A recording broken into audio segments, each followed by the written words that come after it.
qapısı qalıb, bunun qapısını stolok eləyəcəyik. Manqalımız içi işıqla.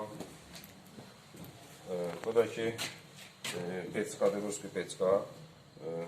Kalçolardır, odunla. Kalçoları çıxardıb, təndir kebab eləmək olur. Bu qaydada şişlər keçirilir.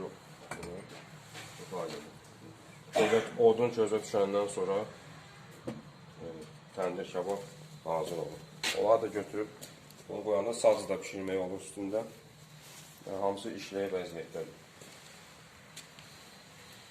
Hazır işləyir. Bu da güllüyür.